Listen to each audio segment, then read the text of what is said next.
Broadcasting from the far side of Enceladus, beaming in at the speed of light across the vast chasms of space, streaming directly into your brain, you're listening to episode 24 of the Spartacast League. I am Phelan, and joining us today are Hims and Eno.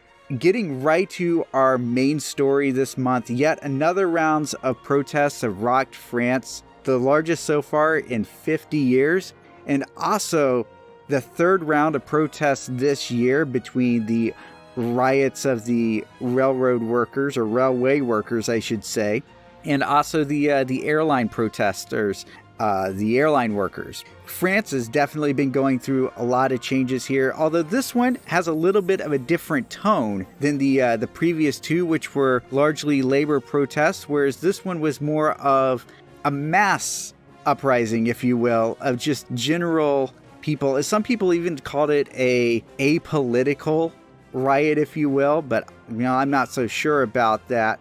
Well, a lot of people are drawing the comparison to Occupy, which also was, quote, apolitical and was just sort of open to all branches, which lost steam and fell apart and wasn't cohesive. Its goals were nondescript. And that's sort of what we see here, because with these yellow vest protests, a lot of the information that's been coming out is conflicting. It's one of those things that it really depends on who you're talking to. The left is making gains within it. I mean, you see some of the graffiti, down with the bourgeoisie. That stuff is there, plain as day. But, there's also been a lot of demands that have been released, like, return rejected migrant applicants and build camps in the countries that they're in, so they don't have to come here. So it very much is a mass eruption that has yet to take its final political form. Well, it has that leaderless resistance aspect of it in so many ways. And so that's why we're seeing so many different groups out there, all kind of, issuing their demands. It's just like one thing I saw, it was on like a third worldist website here that I was reading the other day. And I was just like, oh God, yeah, they were, the third worldists were really on this, right? To say that this was all about labor aristocracy and trying to preserve their interests. And that's why it was over like the fuel tax. It seemed a little bit out of touch with what was actually going on in the larger context of things, and really kind of narrowing down on a few reactionary elements, which are there and should not be ignored and should definitely be addressed, but don't seem to be the larger portion of this movement. I keep seeing one list continually being circulated of demands, and it's rather unsourced, which is understandable because this type of civil uprising that isn't led by a party, Lenin's not there, Trotsky's not marching the troops in, so there's no cohesive line of official statement, just sort of an amalgamation of what individual separate councils and protest groups and Facebook pages have come together, which is predominantly at least social democrat. Like it's like the first demand on the list that I consistently see circulated says 0 homeless people in France. Well, okay, that's good. This is a pretty, unless you mean 0 is in just kill them all, but it doesn't stipulate that, and I wouldn't draw that conclusion. Then that's good. That's a very leftist position. The demands go in the direction of, what we want these huge companies to be taxed a lot and small companies to be taxed a little, bring back Main Street. But, in France, that same kind of sentiment, which is, a Tea Party sentiment. But it does accurately place the blame on gentrifying large companies, and then also, get the foreign mega companies out. And I've talked to a lot of leftists, and that really angers them. And they're like, oh, they completely disavow this movement because it's not talking about collectivizing all the private property. But we're not a world power. The Soviet Union is gone, and there's no armed force projecting those ideas into the world. So those are not the ideas that are going to rise to the forefront. Most of the things on that list are self-explanatory, not going to be able to be implemented under a capitalist economy. They will require a socialist economy. And if that is the direction that this movement moves in, that's going to be self-evident to the movement that eventually we're going to have to overthrow capitalism. If it gets that far, because the other end of it is a slew of what you'd expect of the anti-migrant stuff. But even then, this one third worldist newspaper pointed out the four things it lists. One of these demands is address the causes of migration, which is vague. But when I read that for the first time, also in the list that I see largely circulated, I read that to mean to stop bombing their country, end the imperialism, stop destroying their environment and causing them to come here, which isn't necessarily a reactionary position. Stopping the imperialism is good. So some people might get caught up in, well, these people, they have a right to be here in France, and they do, because we've committed genocide and imperialism in their countries. But if you ask them, I'm sure they would probably rather be in their country, in their home, in a habitable country that was stable, that they could progress into the future in. That's what I would want. That's what I want for the area that I live in. I don't necessarily want to just leave it. I would like to see it progress into a bright future. And if that's not possible because it's being bombed, then I'm going to go somewhere else. That camps be open to host migrants pending their application process. Yeah, that's a biggie. That's something totally a war crime. Yeah, that's something to bring to the attention of the world. That rejected asylum seekers be deported immediately to their countries of origin. So I think the word immediately has been added by this third world site, because I don't remember that in the list that I consistently see. That might be embellishment, but that's still bad. The riots of 1968 had a leftist bent because the Soviet Union exists and China existed, and also because communism was also in the public consciousness of Europe at the time. And it was something that was seriously talked about and still debated because of the history of communism within Europe, which was different than our history with communism in the United States. They didn't try to shut it down as fast and as hard as they did in the US. And so it lingered a little bit longer, up until the Cold War got started and McCarthyism, and then they realized that they had to crack down on it internationally. From the period of the 40s up until the late 60s, communist parties in France were getting on regular occasion anywhere from 10 to 20, 25% of the vote. So you have to understand it was a different political climate that those particular riots arose out of. You were going to say something. I was just going to make a terrible joke. Like I said, I'm only here for awful, awful hot takes. Here's an awful hot take for you.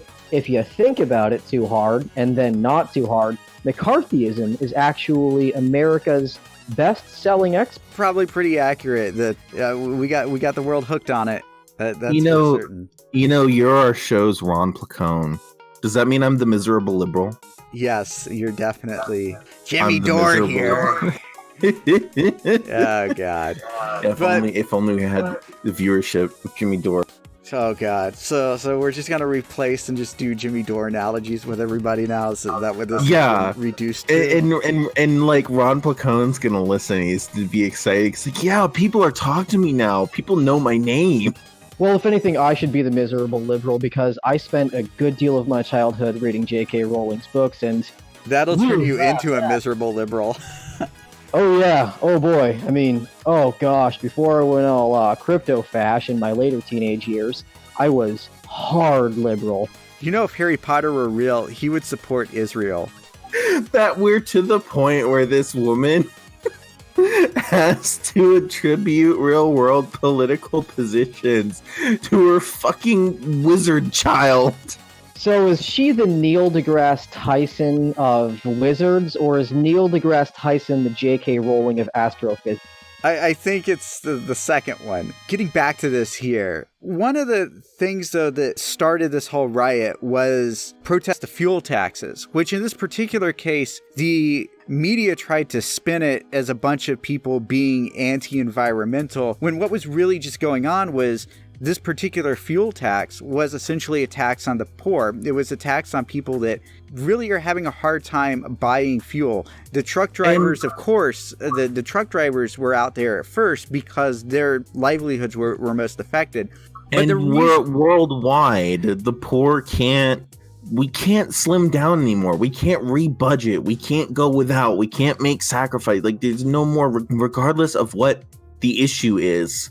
If the government right now, if the United States suddenly came out with this grand proposal that would save us all and end climate change, but damn it, all of it has to be on the shoulders of the poor, and we gotta cut down 25% of our entire lives, it would be impossible. We couldn't do it because we don't have anything else. So it's an impossible thing to ask of the French people, let alone any poor civilization. Companies dump millions of tons of plastic into the oceans, and we can't have plastic straws. Yeah, and people know that.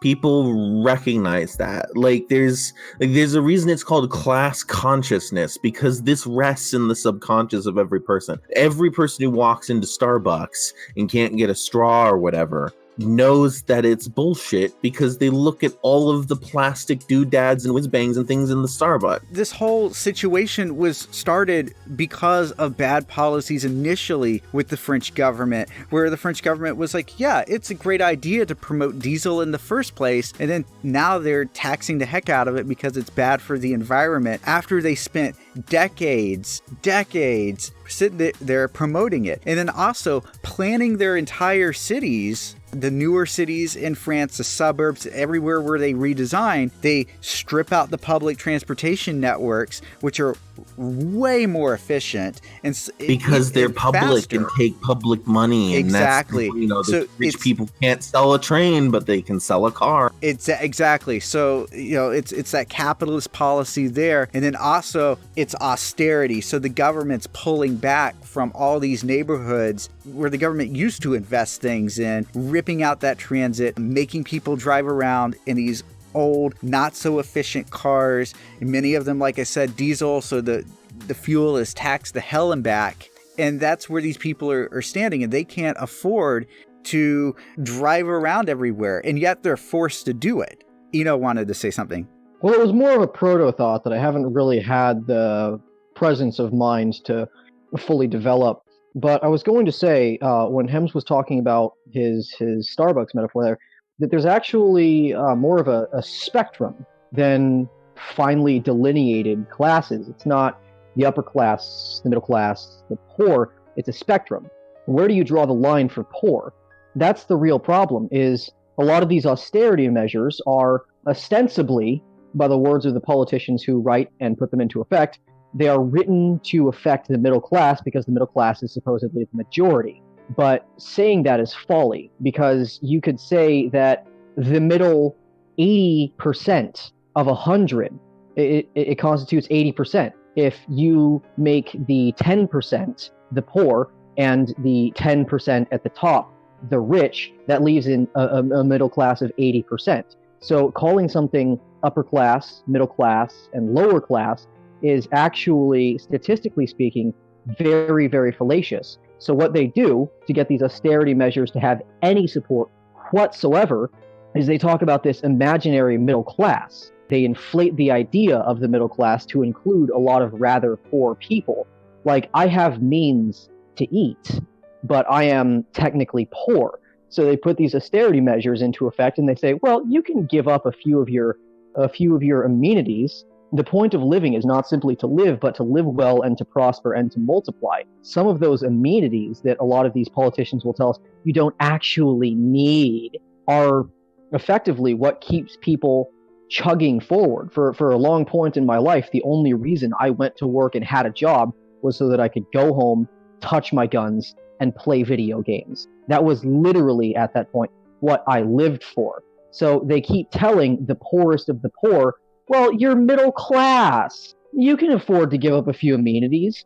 Bear in mind that half the people that go into that Starbucks wanting plastic straws and looking at all the doohickeys and what's it called made of plastic in the Starbucks will later kick themselves for having gone to Starbucks and spent that $5.83 that they probably couldn't necessarily afford.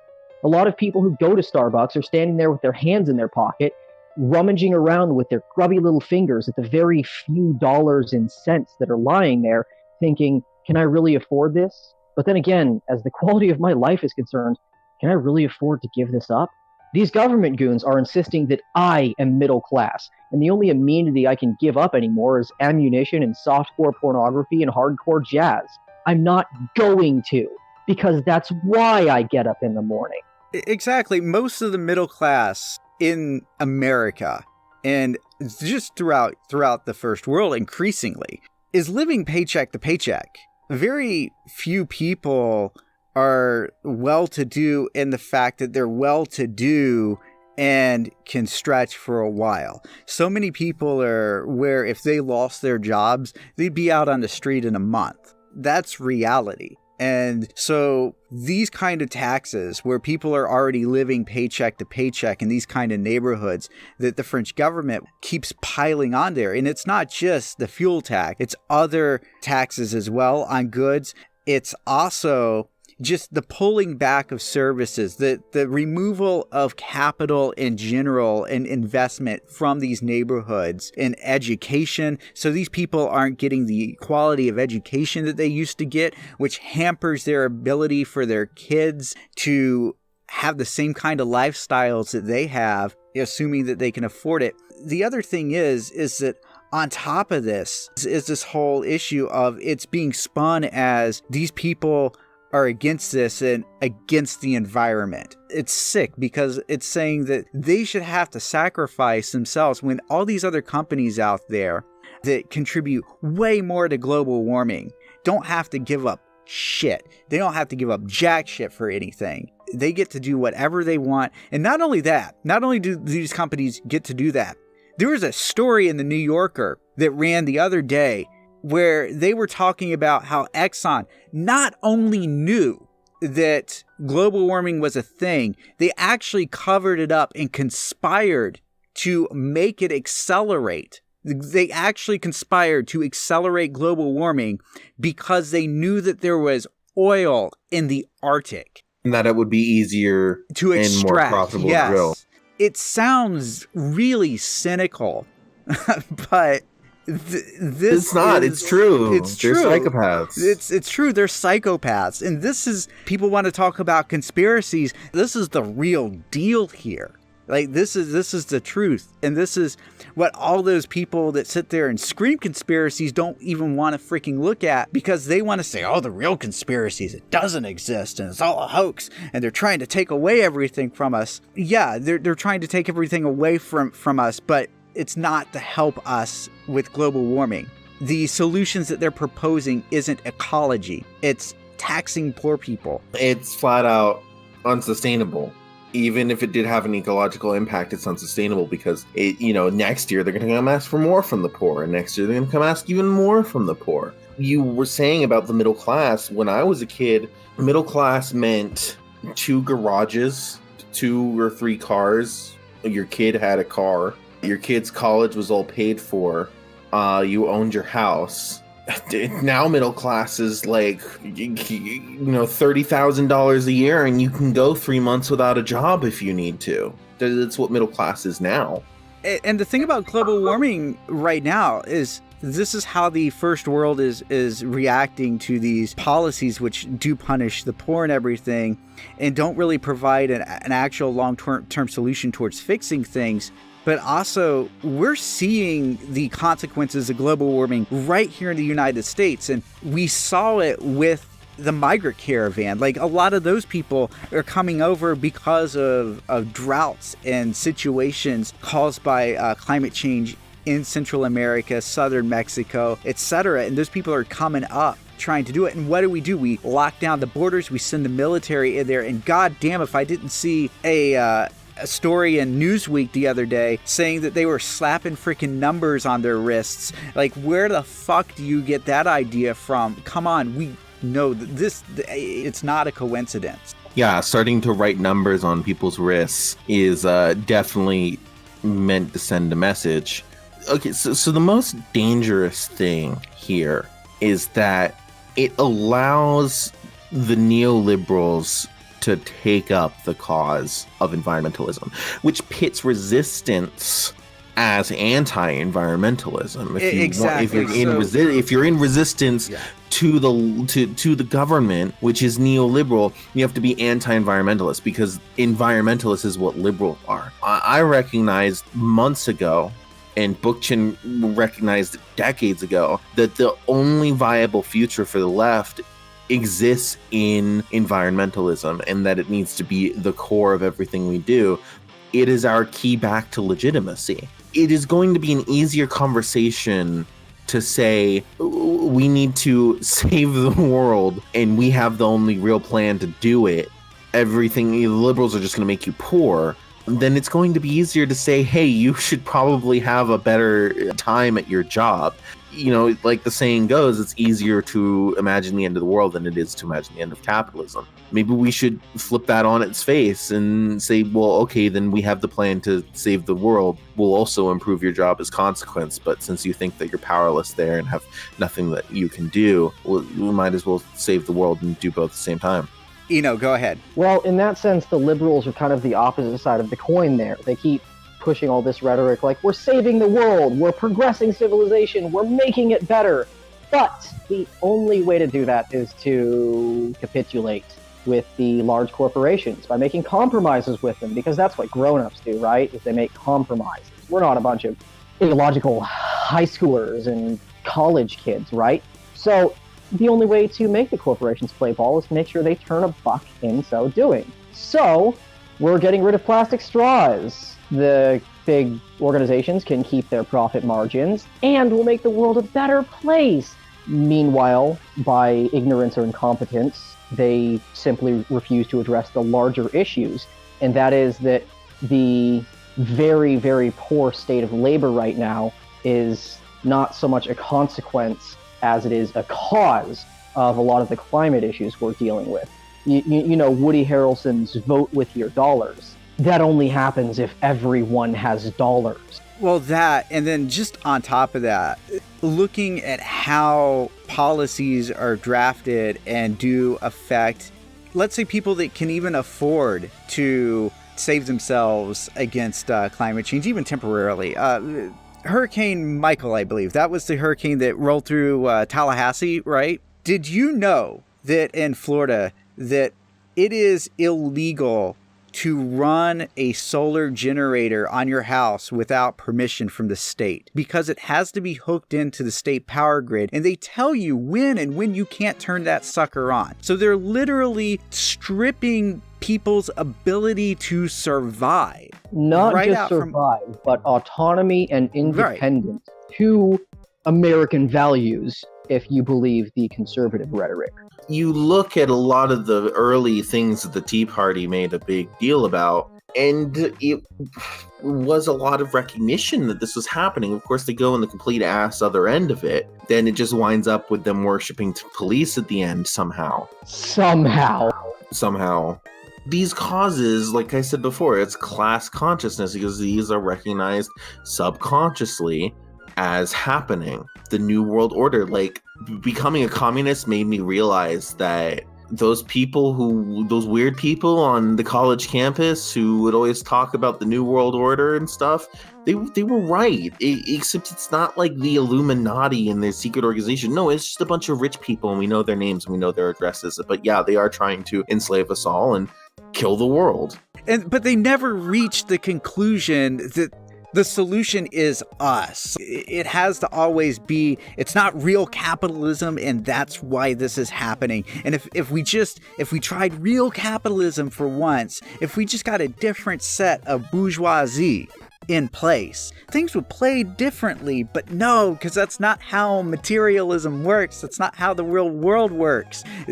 People are going to act within their own interests. If you put a different set of bourgeoisie in place, all they will do is act within their own interests, and you end up in a similar situation as to what you're already into. And it's a little bit aggravating, just as an aside, hearing that argument. Whenever I hear somebody talk about crony capitalism, this is petty, naturally, but it feels parroted from a very real criticism of previous communist and socialist regimes that we've seen. It seems almost that they have appropriated that very legitimate argument from the left. Like, they say, well, this isn't real capitalism, that's why it's so messed up. This is crony capitalism. Much as we would say, well, that wasn't real socialism, that was national socialism. And it was actually led by a military dictatorship headed by a man who really, really enjoyed shooting people. So we haven't actually tried real socialism yet. And in much the same way, they'll say we haven't actually tried pure capitalism yet. To which I, in a moment of rather characteristic rage, might say, stow it, cuck. That's our argument. The solution here has to be us, because it damn sure will not come from the state. It's not going to come from elections. We've already seen in Wisconsin, Michigan, North Carolina, speaking of cronyism, the explicit disregard for any form of constitutional order or law or whatever at this point, because the right doesn't play fair. They don't play by the rules. They play by the rules when it helps them. And right now, what we're seeing in Wisconsin and Michigan is both of their legislative chambers met and then voted to essentially lame duck their new Democratic governors, which the people voted in so that they could do the freaking job that they were voted in to do. And the legislatures sit there and have the audacity to strip every single power from the governor, essentially, to make things as difficult as it can be for them to do their jobs that their Republican predecessors didn't do. It's especially egregious in Michigan when you see what Rick fucking Schneider did in Flint, Michigan, and what he did in Detroit, where he stripped the city governments under declarations of emergency so that he could put his own freaking cronies in. You know, not to sound too spicy for your family-friendly Christian podcast, but it almost seems from this perspective as if voting is not the only recourse that the proletariat have. It's not, and people need to wake up to that direct action is needed. And because when we go in and we do vote, this kind of crap happens. The Republican Party goes out, and what do? They lame duck the governors as they come in. North Carolina, they might actually have a re-election pretty soon because the governor who won by 900 votes has been involved in a scandal where they think that he threw out 1,000 tickets, at least. That the governor had the power to go out there and literally have somebody look at absentee ballots and throw the ballots of his opponent away. That's insane. And then to top all that off, Ocasio-Cortez, who's probably one of the few honest people to be elected as a congresswoman in a long time, she goes to this orientation for freshman congressmen. Her and Rashida Tlaib from Michigan, ironically, were sitting down and live tweeting this bizarre orientation where they had CEOs and government officials that were previously lobbyists that were like head of the SEC or something, that kind of thing, in there, sitting there lecturing to them about bipartisanship when there's not a single labor leader there, a single environmental leader, a single anything that represents the actual people. But they'll have the lobbyists there. No freaking problem lecture you about the importance of bipartisanship. If you're going to try to solve your problems by votes, those votes have to be implicitly backed up by guns. Otherwise, they're just useless paper. And that's what the liberals refuse to accept and understand.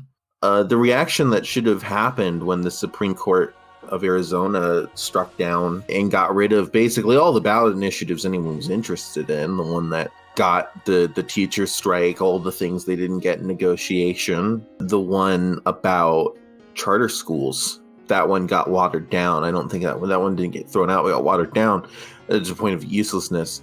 Would have been to go to the courthouse and sit and occupy the courthouse, but it didn't.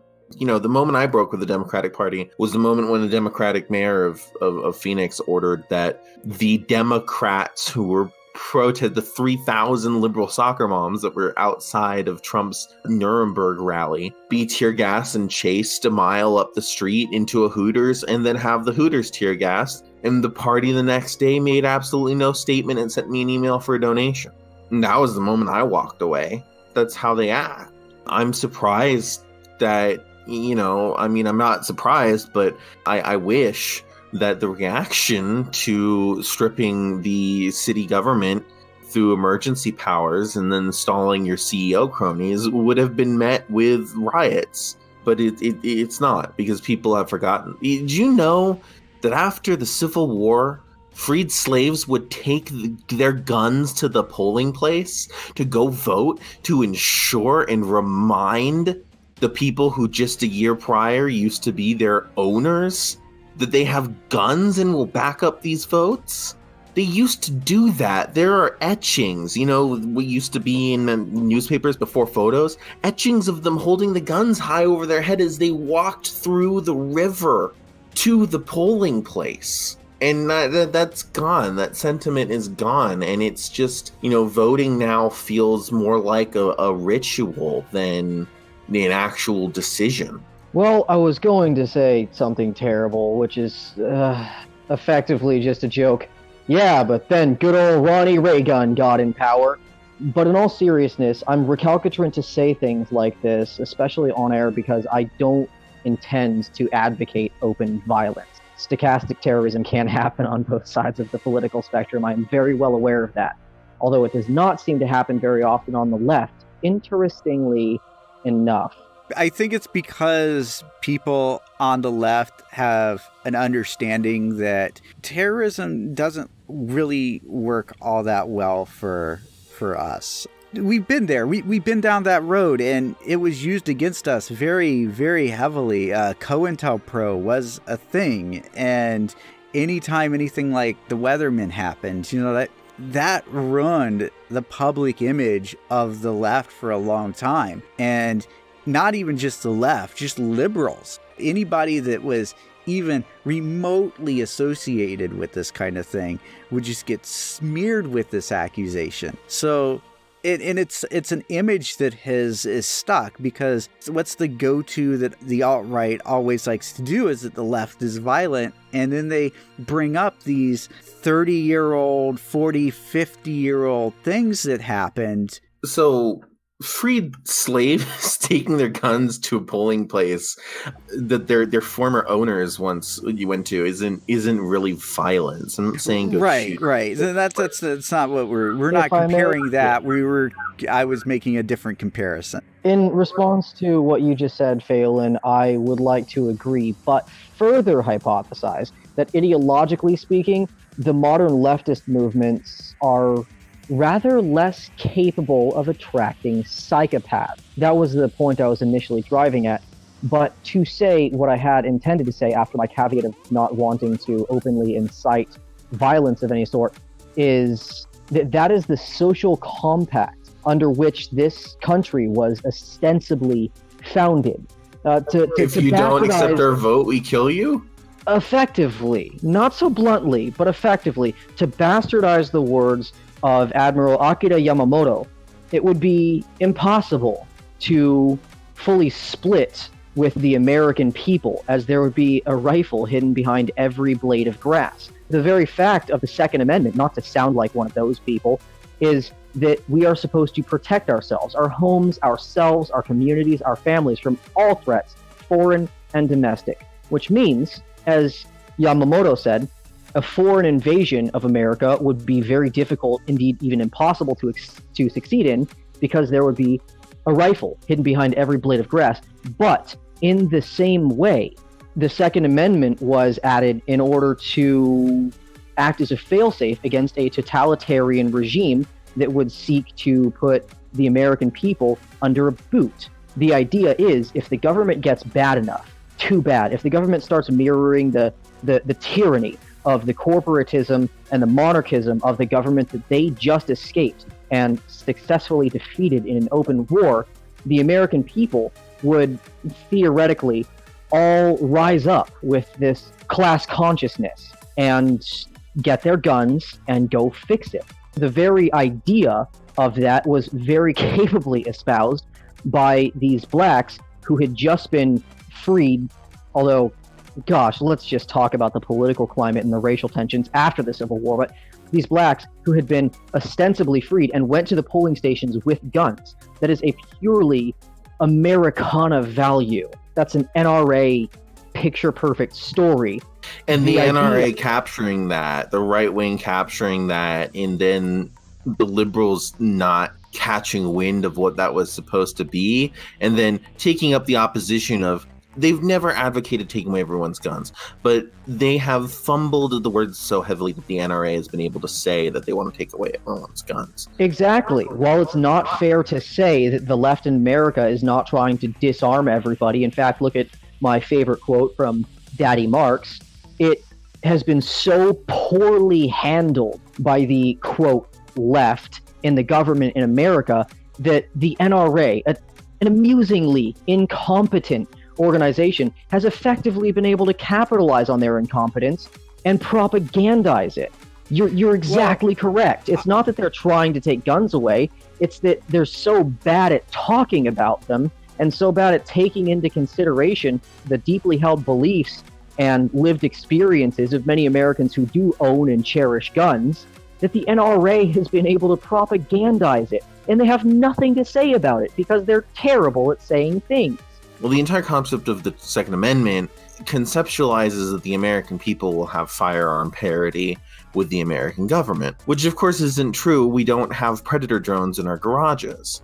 And that wasn't a foreseen thing. And instead of the liberals saying, well, then the American people should have parity, firearm parity, which is what the NRA said. They said, well, then you don't need guns anyway because you're never going to be able to defeat that Predator drone, which is just right, saying exactly. Enjoy your boot. It's a faulty logic, but also the U.S. has really been shown to be kind of bad at asymmetrical warfare in like guerrilla capacities as well. That's right. Thank you for bringing that up.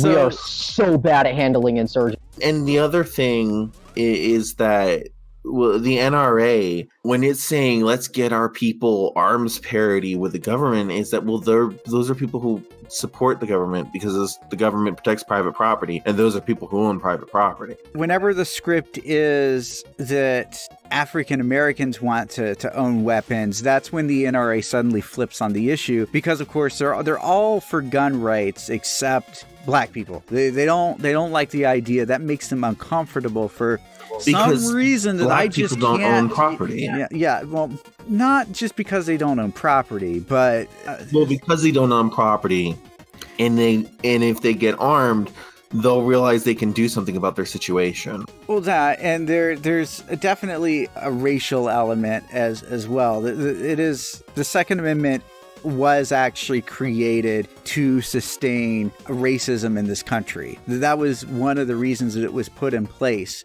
And it's one of those unfortunate facts of history, because a lot of those militias that were talked about were really just organizations that went out and hunted down escaped slaves. That's what they were doing when the Constitution was written. They weren't actually fighting the war when that particular part of the Constitution was written. That came thereafter. Which is a terribly amusing fact when you take into account the heavily propagandized 3%er. It is. There's so much that is taken out of context that people on the right like to use as propaganda. Well, as we were saying earlier, with the importance of direct action versus voting and electoralism, in Alabama, protesters actually shut down several venues, the mall, the theater, Sam's Club. Really did a lot of economic damage, if you will, there, protesting the death of E.J. Bradford, which was a black man that was shot in the back by police. And the police actually denied that they had wrongfully shot him. And then, of course, the videotape comes out. And just like every other videotape, it turns out the cops are fucking lying. But I will say that these particular sets of protests, they were guerrilla protests. They were done right. They didn't ask permission to be there. They went out there and they did it. And there were consequences for the police and for businesses that were supporting the police. If I'm not incorrect, this is the gentleman who drew his sidearm in response to hearing shot. No, this is not the one that was in the club. He was actually, it was an off-duty cop at a mall, so it was like a rent-a-cop scenario. I seem to recall having read a story recently to the effect of there were shots fired in a mall, some gentleman pulled his sidearm and attempted to respond to them and was summarily gunned down by police. That was the story. I'm sorry. Yes. Yeah, so he was responding to something, and so they saw him, he had a gun in his hand, and he had an open carry license and everything, and the police just shot him. No questions asked. Ronald Reagan must be thrilled down there. And like you said, it was an off-duty cop, too. And in a lot of states, that it even got this far should indicate that something is very wrong, that a company can go to a police force and say, hey, do your police officers need hours? Well, they can come be private police for us for such and such hours, and we'll pay them, and they can make extra money. And a lot of cops just lick that up.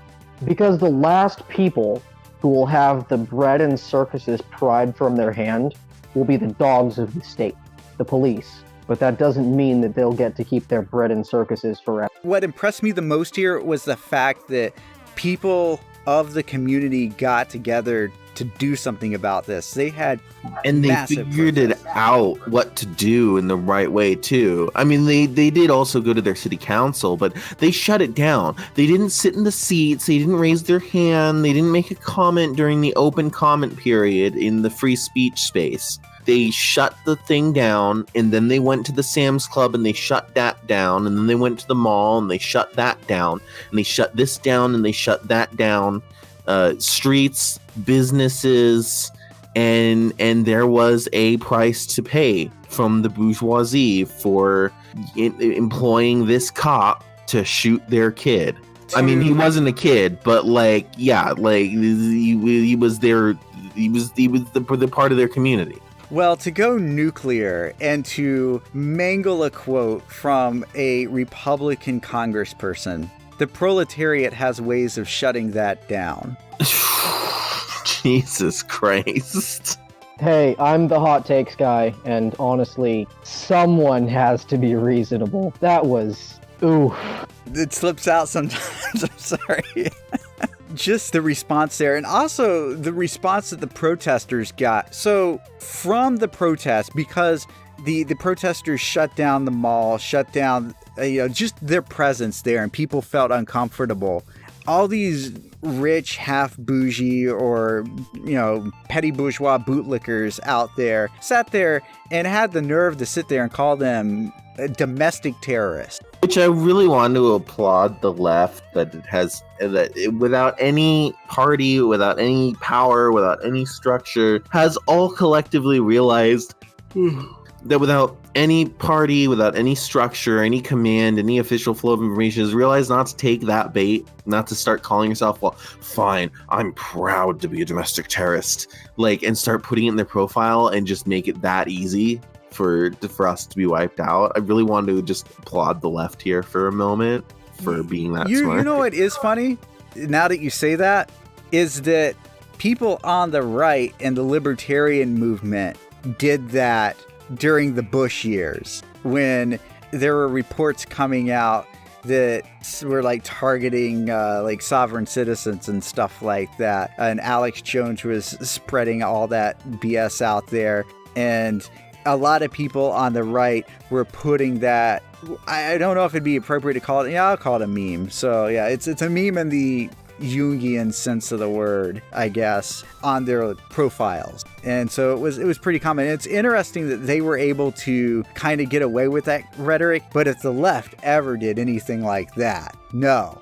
It would be the end of that person. Well, you gotta love these people who unironically LARP as mercenaries. They're running around with their $700 AR-10 with $1,900 worth of plastic shit bolted onto it. They've got a plate carrier with like a Punisher vanity patch and a 3% vanity patch and a I will not be moved vanity patch, and they've got the balaclava with a skull print on it, and they've got a knockoff airsoft Mac 3 helmet with a flashlight bolted on the mole on the side, and it's like, so you're trying to look like a militant, and then you're getting mad that the government is saying, hey, maybe militants who want to shoot places up are bad. Like, congratulations, you played yourself? Are you making that part of your identity because you feel genuinely oppressed for wanting to kill people? I don't understand where you're coming from. Like, I want to say, I love that you're enthusiastic about Honey, you do you, but I genuinely cannot. All I can say is, what is your malfunction? I want to meet the guy who gave you the concussion that makes you think that that's reasonable at all. I think it would be that's something that they grew up with, definitely. I grew up with that, and I don't own a Punisher patch. I don't own a plate carrier either, but that's more of a money issue.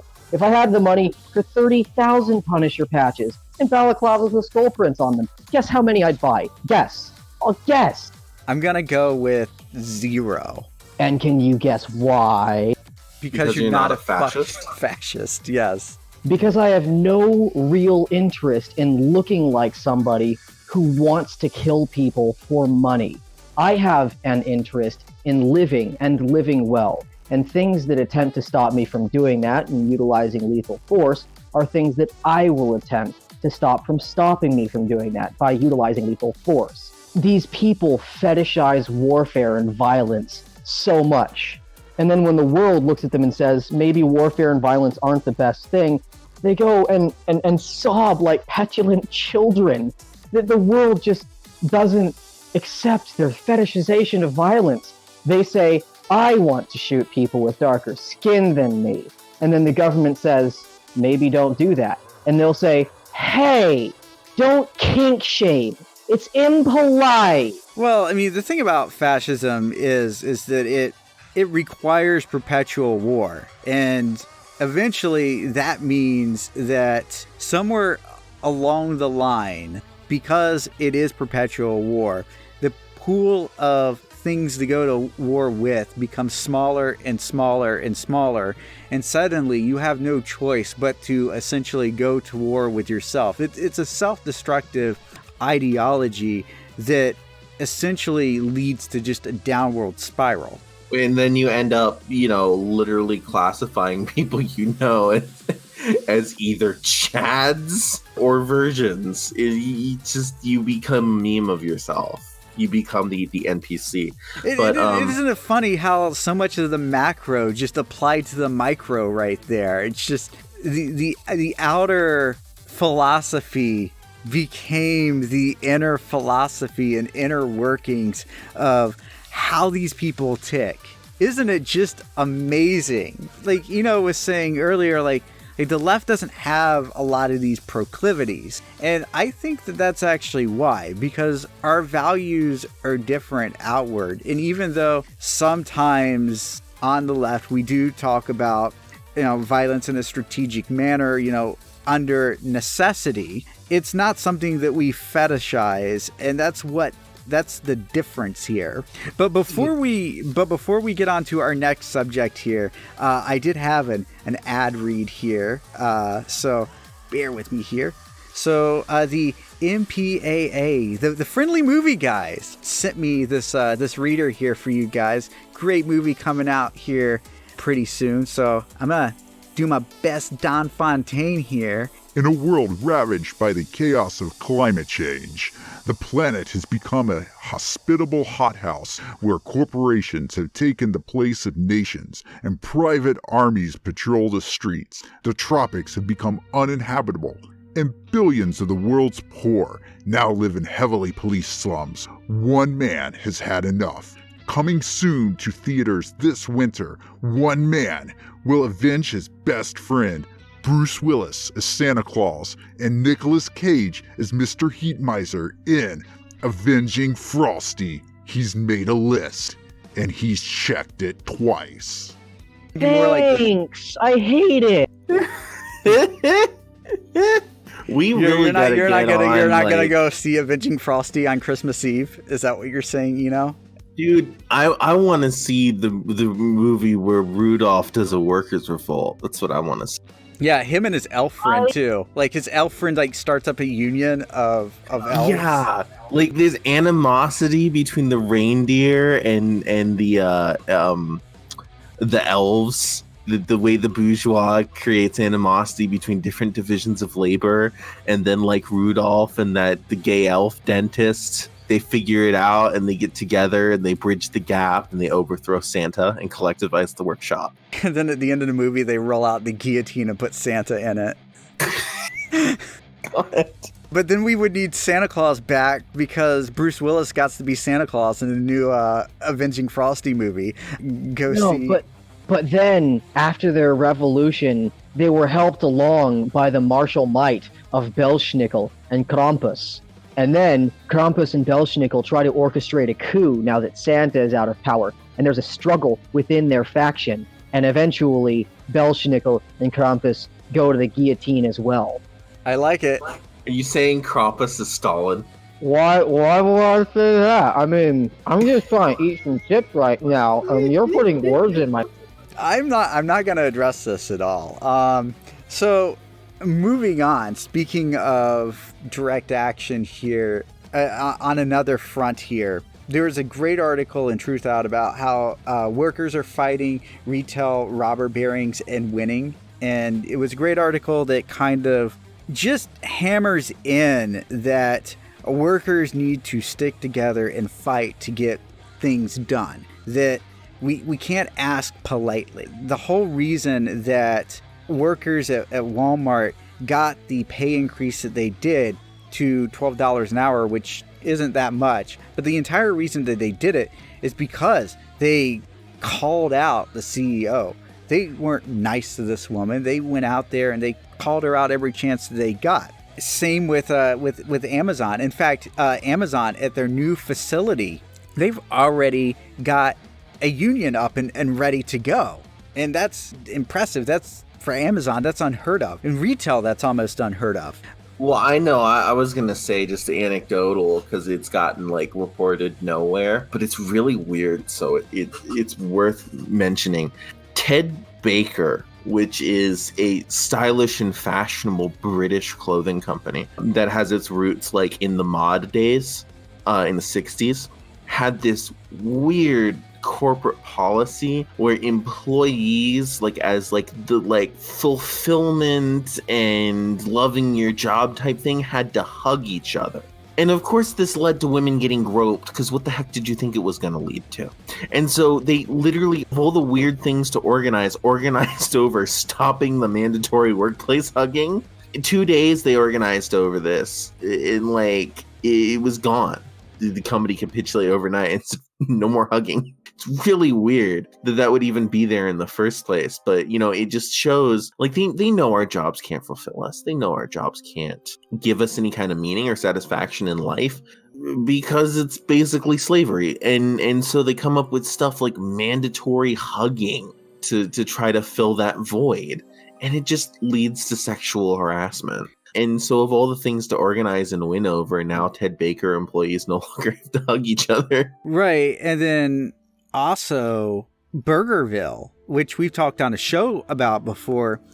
They have multiple locations, and another one of their locations just unilaterally unionized. It was 100% unanimous vote to unionize. So congratulations. Yet another Burgerville site on. Are their burgers good though? I don't know. I've never eaten it at Burgerville, to be honest. I would imagine maybe so, but also, burgers aren't necessarily my thing. So, yeah, True. No, I wonder. Burgers aren't really my thing either, but I don't care if they taste like boiled moose ass. I'm gonna go there and spend some fucking money, because when an organization does something like that, and I have dollars to vote with, I'm voting for those motherfuckers with my dollars. Never mind that I'm too poor to do so on a reasonable basis, as far as Woody Harrelson's tragically liberal logic holds, I'm gonna take that and run with it. These people had a unanimous 100% drive to unionize.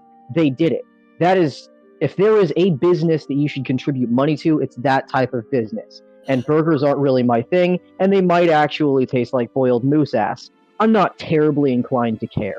Wasn't that an IWW project? Yes, too? It was. Yeah, that is. They are unionized through the IWW. So congratulations on the IWW, which I'm also a part of. If they check their email more than once in a decade. Yeah, check your email, Phoenix IWW. Please, if you're listening. If you're not listening, get it out. Let them know. So the reason why I asked about, are the burgers good, is because I wonder if unionizing also leads to an increase in quality, because suddenly you have power in your workplace, right?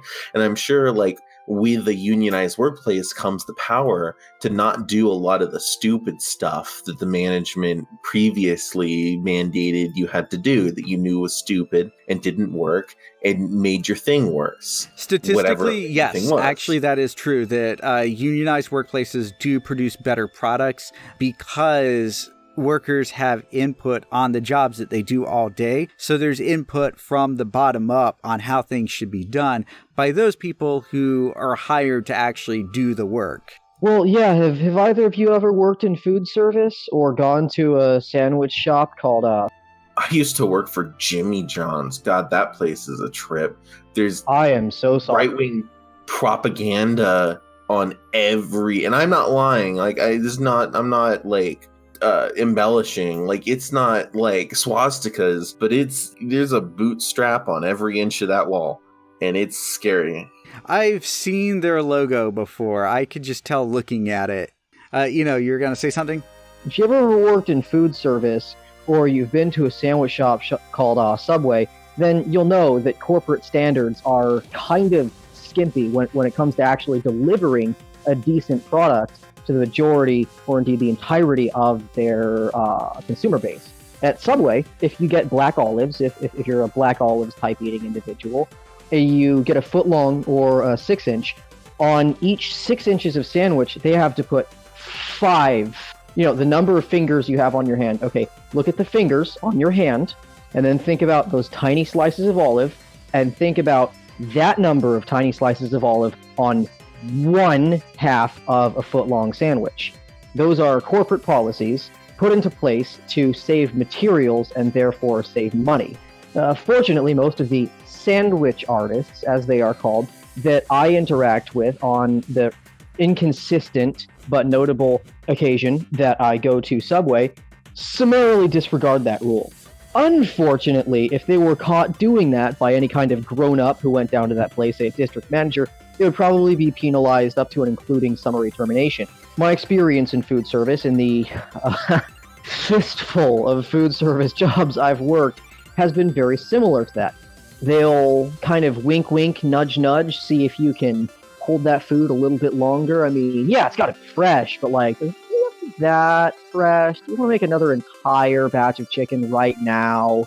Ooh, that's a lot of resources. That's $83 worth of chicken you're dropping every hour. And if it was every hour and a half, per 2 hours, we'd be saving $83 a day. Awesome. So, one, with fewer corporate standards that are designed to pinch pennies, you will have consistently fresher products, because most of the people who work at these food service jobs, if they care about their job at all, are consummate professionals who want to deliver a product that they would eat. And 2, in terms of the standards of the number of ingredients that can go into something, I'm sure this holds in manufacturing and retail as well, but it's most prevalent, I think, in food service. And 2, with the number of constituents and the amount of constituents that can go into any given foodstuff that is prepared, there are a lot of corporate standards that detail exactly how much or how little to use. The Taco Bell taco is supposed to weigh 2.9 ounces, period. But it's also supposed to be visually full, which led to a lot of us using a springing bouncing technique to make the lettuce stand up a little bit more so that it was visually full to fool the customer, but still 2.9 ounces. Because if they're overweight, the company will get angry and angsty. You're using too much of their expensive products. Well, you know, I mean, they put unrealistic expectations on every worker, and you can't follow them. Yeah, just work at a phone center, and you'll see unrealistic expectations. And pretty much. And do they follow them? No, because they're impossible. You can't. Not necessarily do they follow them, but they go through so many employees. Like, their whole thing is like churn. Phone centers have like the worst churn out of any industry, if I recall correctly. It's ridiculous.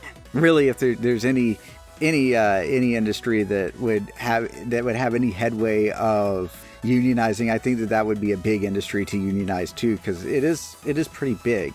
And also, in terms of people that need to engage in direct action, HIMSS, you actually had a great article that you shared with me earlier this week about American farmers and what's going on there. And we've talked about this previously on the show about just how bad it is, with farmers having the highest suicide rate of any occupation, 50% higher now than it was in the 80s, when there was a huge suicide wave that swept America due to a debt crisis experienced by farmers, which eventually led to the Farm Aid concert, which Willie Nelson had to contribute money towards creating a phone banking line to help these farmers out, provide them resources to doctors, to professionals, to various resources so that they could help get out of debt.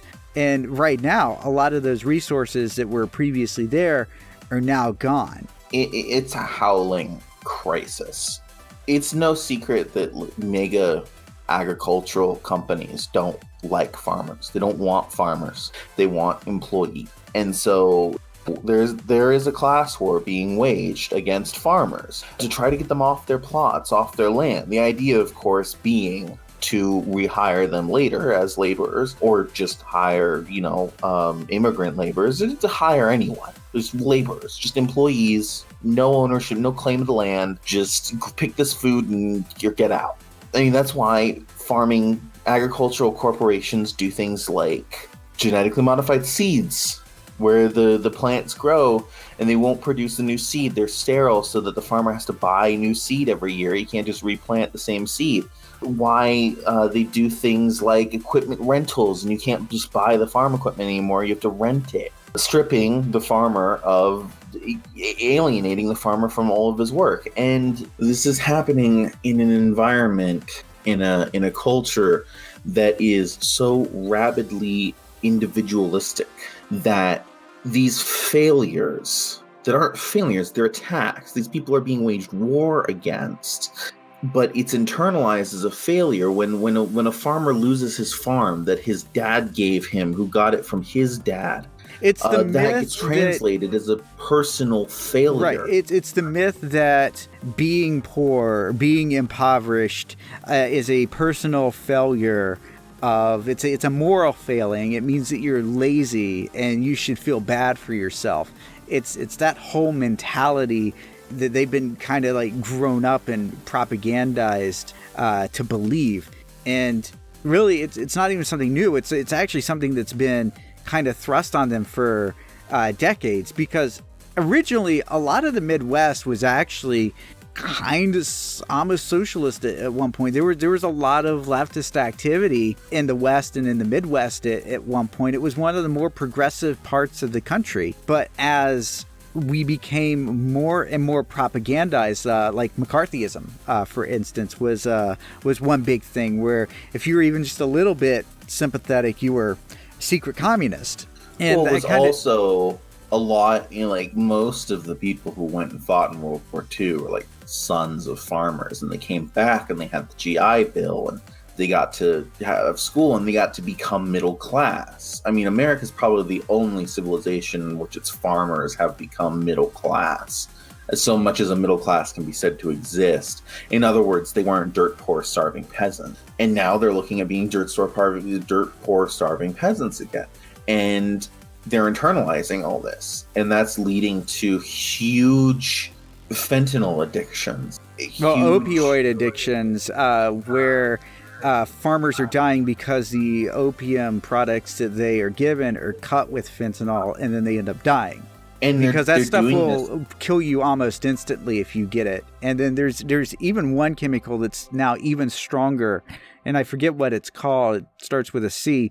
And anything so much as the size of a grain of sand of that little bad boy, you'll have a heart attack instantly and die. And they're turning to this because their lives have been obliterated, their livelihoods have been obliterated. They think that they've failed their families, their wife, their children, their dead dad who gave them the farm. And there's like you said, that Farm Aid concert that set up a nonprofit.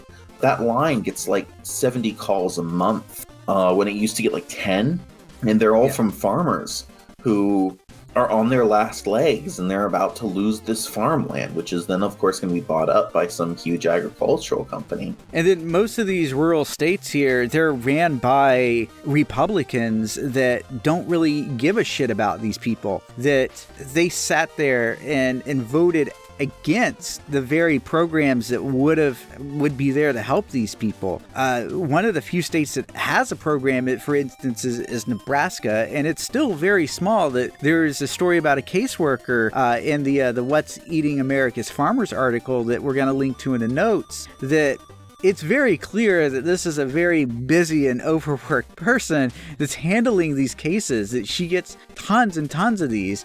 And these farmers are even lucky to even live in a state where this resource even exists, because the state has came around and it's pulled back that capital. That it's that same austerity measure that we discussed earlier, kind of with the French riots and them being upset because with the French, they pulled back like the public transit, they pulled back the easy accessibility for people, they pulled back the education, they pulled back funding for things like railways.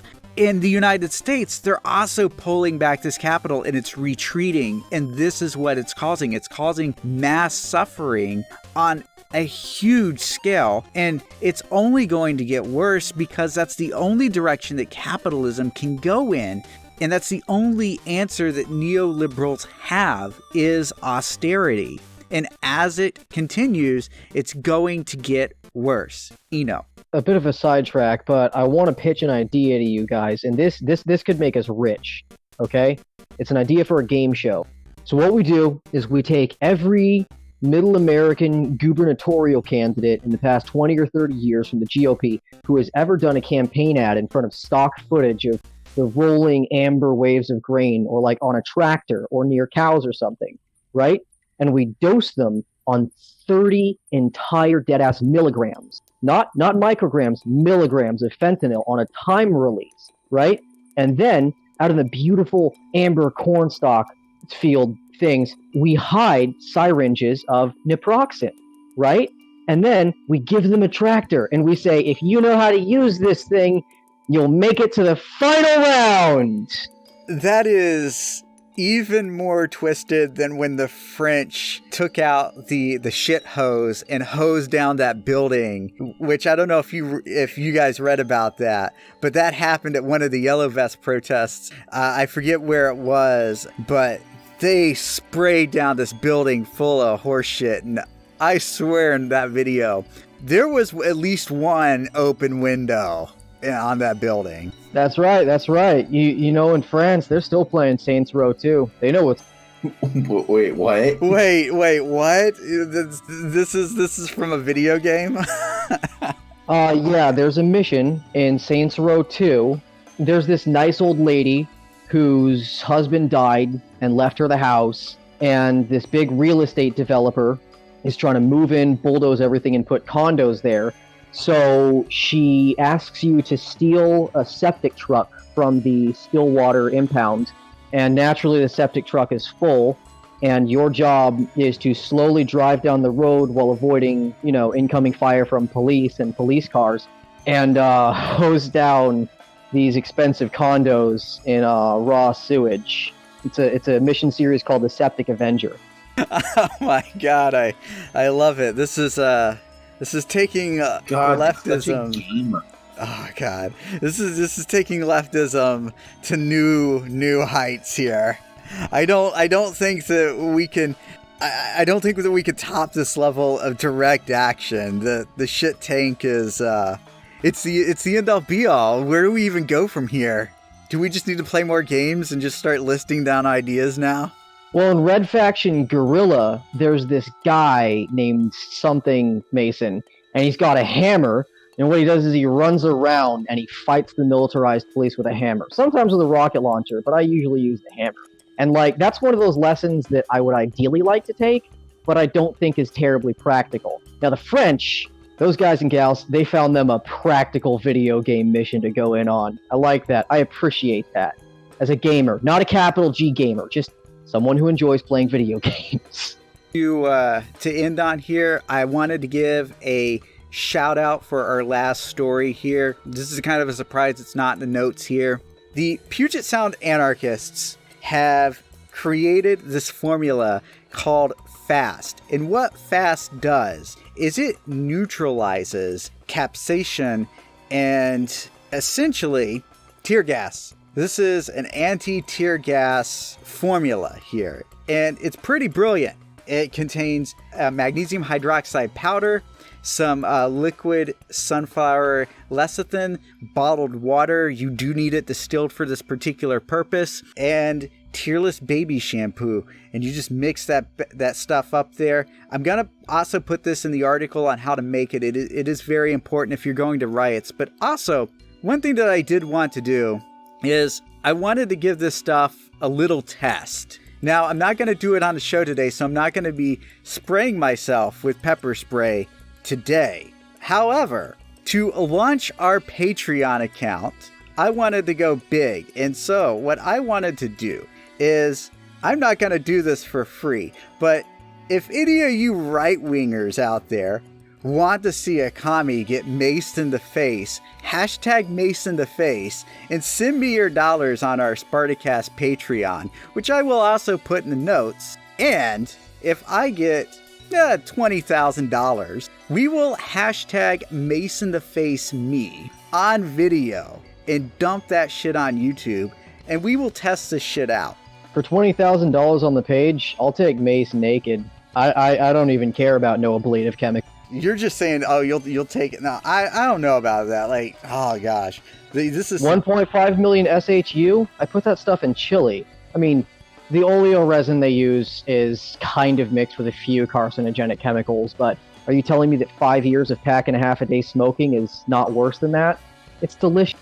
So what I'm thinking is I go out there, I'm going to get the triple acting stuff, the stuff with the CS in it too, and we're just going to have a bad fucking time with this. Yeah, no, actually, that sounds very interesting. I've never messed with CS before. So, I've had CN gas blown in my face, but never C. So if we could have some suggestions as to what kind of mace I should hashtag mace in the face, let me know.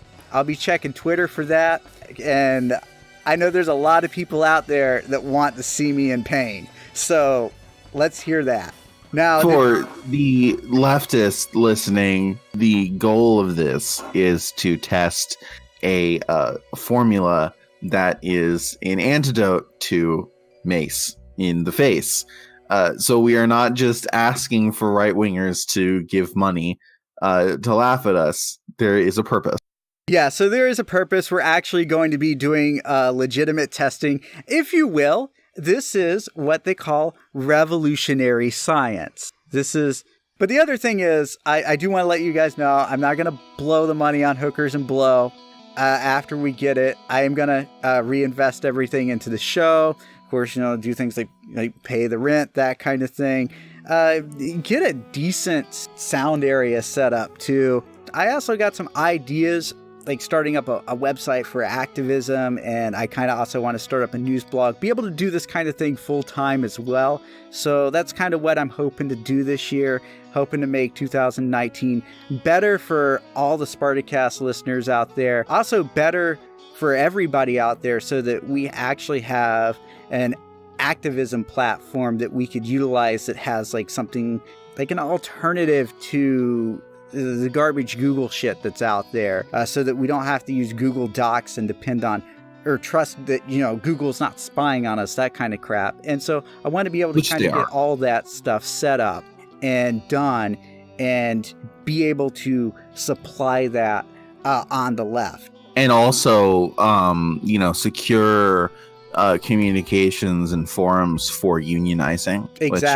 Exactly. So that's the kind of stuff that I really want to get down to. And now none of the right-wingers will donate. Yeah, so none of the right-wingers will donate. But if you still are of that bent and want to see a commie get maced in the face, #mace in the face, let's do it. Because it's going to be a lot of fun, but not for me, because it's all on me, apparently. I always volunteer for this crap. So it's hard to... Kozak is definitely going to think you're crazy now. Kozak is going to think I'm volunteering too. Yeah, well, Kozak is going to definitely think I'm crazy. But I'm doing this because I love everybody and because I got to eat too. So, did anybody else have any news that tops this? That's kind of hard to top, huh? Some joke about topping and we close. Yeah, bear in mind, I'm a bottom drawing on all of my dwindling top energy saying that. Big top energy. That's what it is. So, as always, you guys know what to do if you like the show. You like, comment, subscribe, share the show around. Let us know, hey, we're doing #Mace in the face next month if we get it. So the actual cutoff on this is going to be January 31st. If we get $20,000 or more, we will do #Mace in the face in February towards the beginning of the month there. We will post it to YouTube and I will be crying, but everybody else will be laughing. So peace out, everybody. Actually, I wanted to do a dumb thing, just recite 2 snippets of lyrics that have been stuck in my head all night, if that's go ahead. No, you always bring great lyrics to the show. Yeah, go ahead. When the union's inspiration through the workers' blood will run, there can be no power greater anywhere beneath the sun. Solidarity. Solidarity. Say solidarity. Solidarity, and